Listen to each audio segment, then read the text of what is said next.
I'd just like to invite our CEO, Richard Clippen, back to the stage for some closing comments and thank yous before I wrap up today. Thank you, Riss. And wow, we have reached the end of the day, and what a challenging and confronting and interesting set of discussions and people and experiences. I've been in the sector, it's a bit long now, but 32 odd years. I have never been in a room in a financial services setting where we've had this kind of conversation. So, Pushpa, have we changed? Yeah, we have, but have we changed enough? Probably no, we haven't.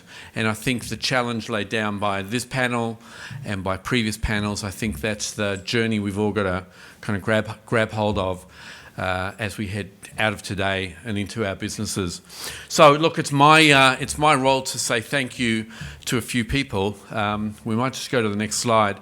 I recognise them up front, but we have reached the end of the conversation today.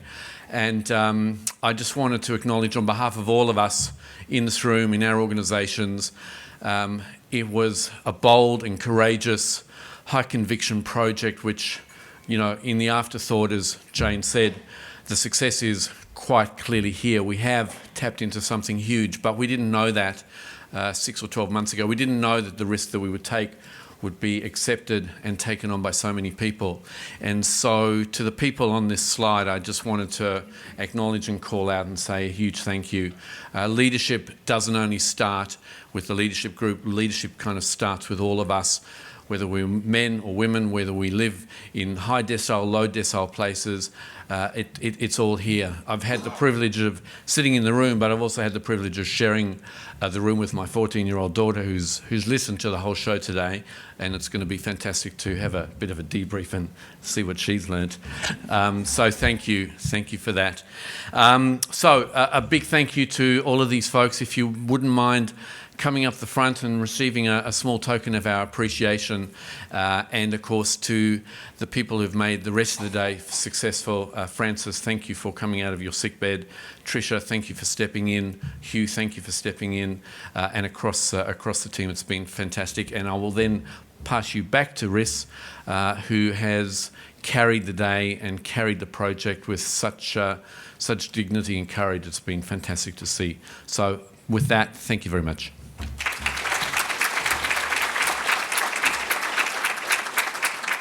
All right, I'm back just for 5 or 10 minutes, so bear with me. Then we can all go to lunch, which I know you're all looking forward to. Right. For those of you who don't know me, I'm the lead of this whole campaign and project. I don't know how I got here, but somehow it happened. And I'm head of content, comms and marketing at the FSC. And it's a bit surreal today.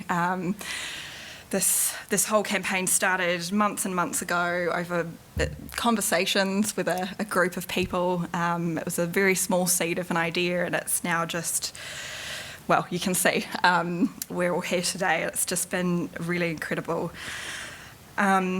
We're at the end of the campaign and we're at the end of the event today, but as so many people have been emphasising throughout today, and Pushpa, thank you. Thank you for really being provocative. You warned me ahead of time that you would be, and I said go for it. But everyone's been reminding us that it's the end of this campaign, but it's just the beginning of this journey. So I just have a few words to share before we wrap up the day. And just a reminder, if anyone else has any actions they would like to drop into Slido in terms of what you can do when you leave the room today, I'm going to be reading out some of them very shortly, so drop them in there. I think we're up to 151 ideas, so get those in and we'll be collating all of those.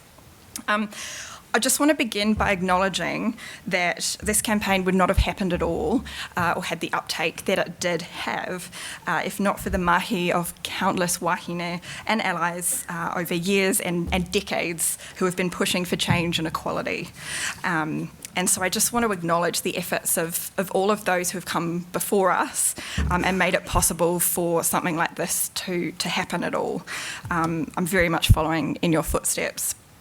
I remember last year when I took up the role leading the FSC's Diversity and Inclusion Committee and was first introduced to Tracy Cross, Nadine Terriora, Christy Redfern, Anna Marie Lockyer, and Jane Wrightson, and then to all of you who ended up forming the project working group for the It Starts With Action campaign.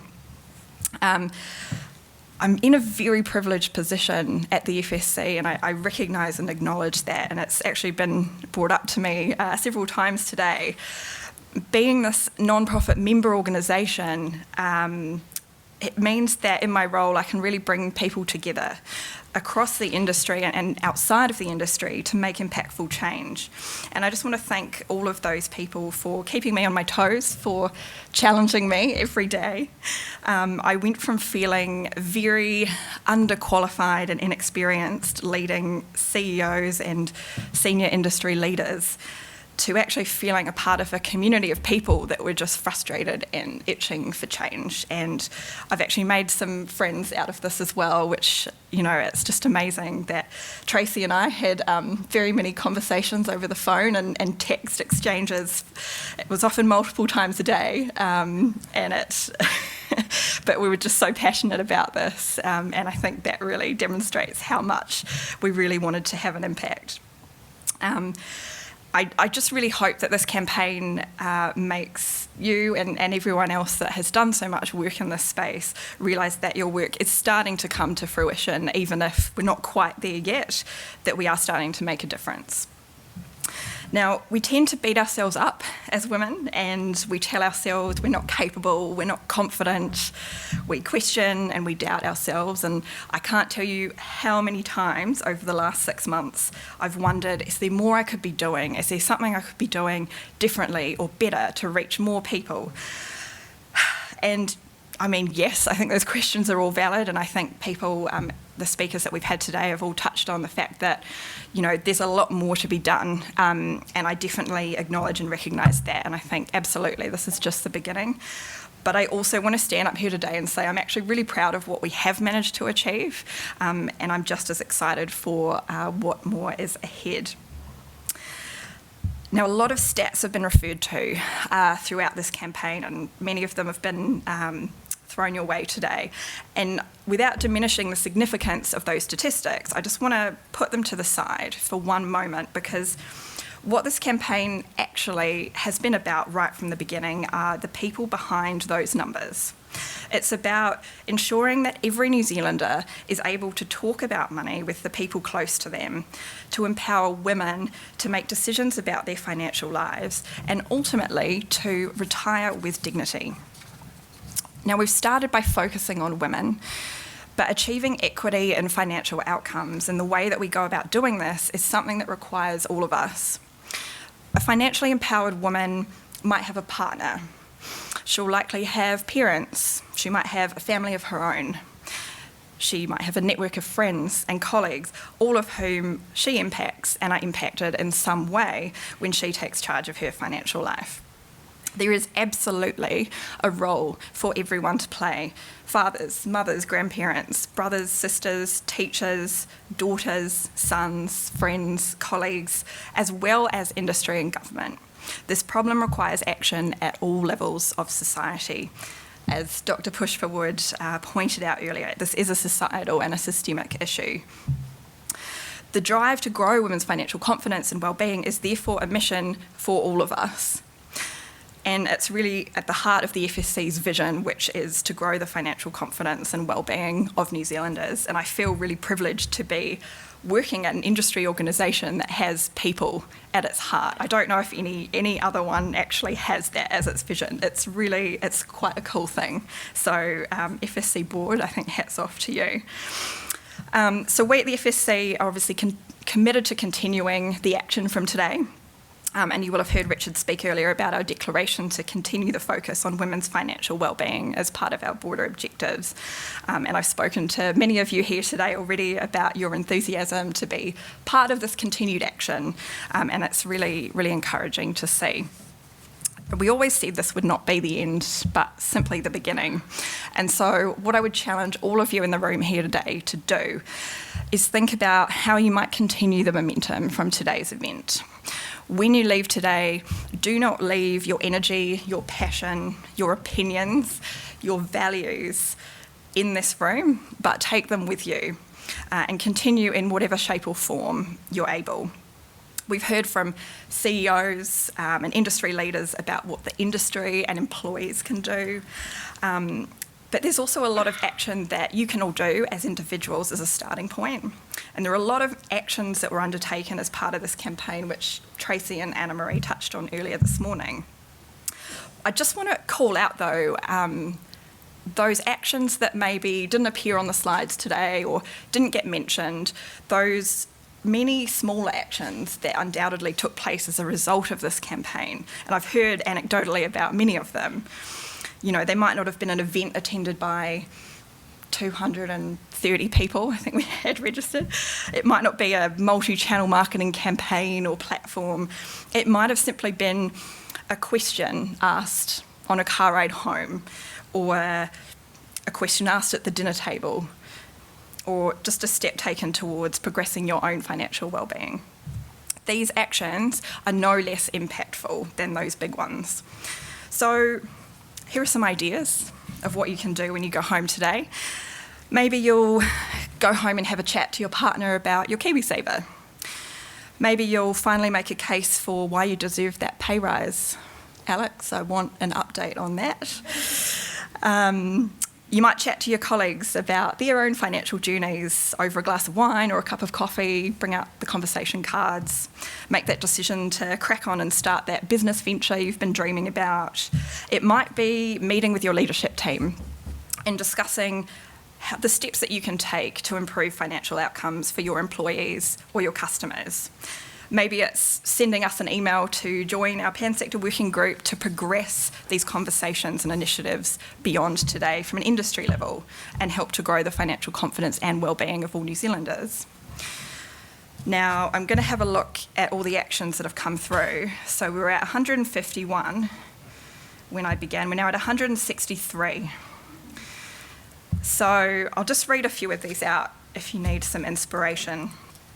So these are some of the actions that those of you in the room have said that you're going to do to continue the momentum beyond today. Here are a few. Continue to highlight the ethnic and gender pay gap in our Mind the Gap campaign, prioritising rangatahi Māori and Pasifika wahine and non-binary people in our space. I have a dozen female friends coming for dinner tomorrow night. I'm going to use the cards. Vanya? Sounds great. Be an effective mentor for junior women in my organisation. Share the FSC toolkits on our internal inclusion hub.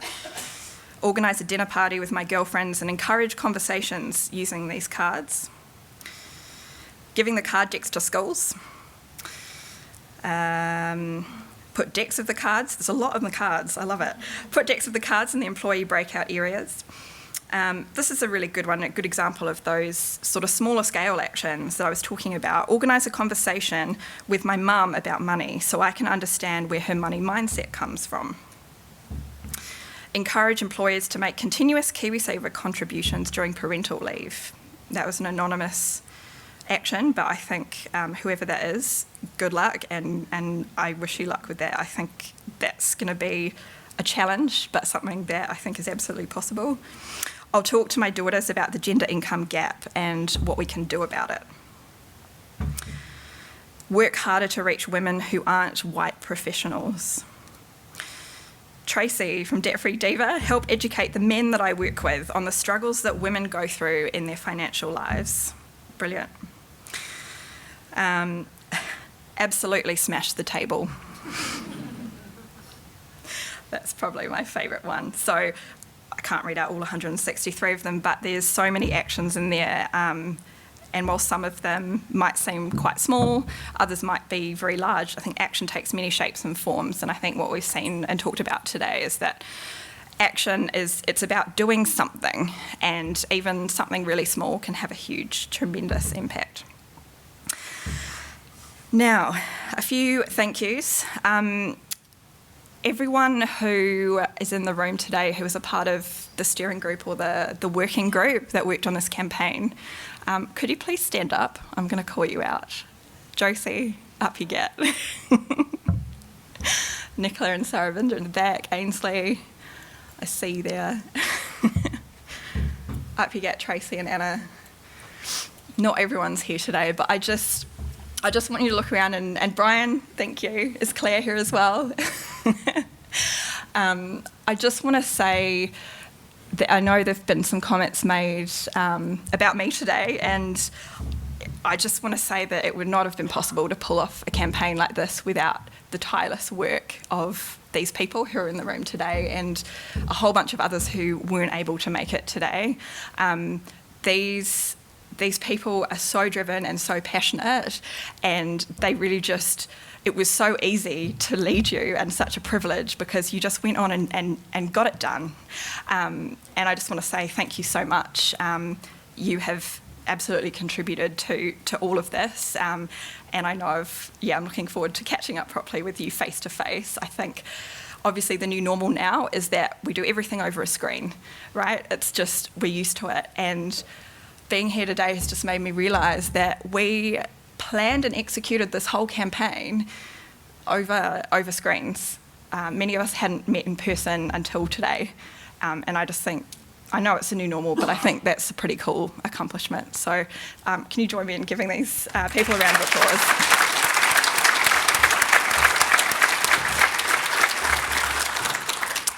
And to all the men in the room today, don't worry, I won't make you stand up, but I just want to say thank you so much. I actually wasn't expecting so many of you here today. And I just think, I know it can be quite intimidating, especially when you get thrown some curly questions, Hugh, which when you woke up this morning, you didn't know you were going to be on 2 panels today. So thank you so much for stepping up. And we really need allies in this space, as many as possible, because as so many people have pointed out, women alone, you know, we shouldn't be the sole drivers of this. It affects everybody, and we need your help. So to those who have shown up today, I see you and I applaud you and thank you so much for your commitment to this. So,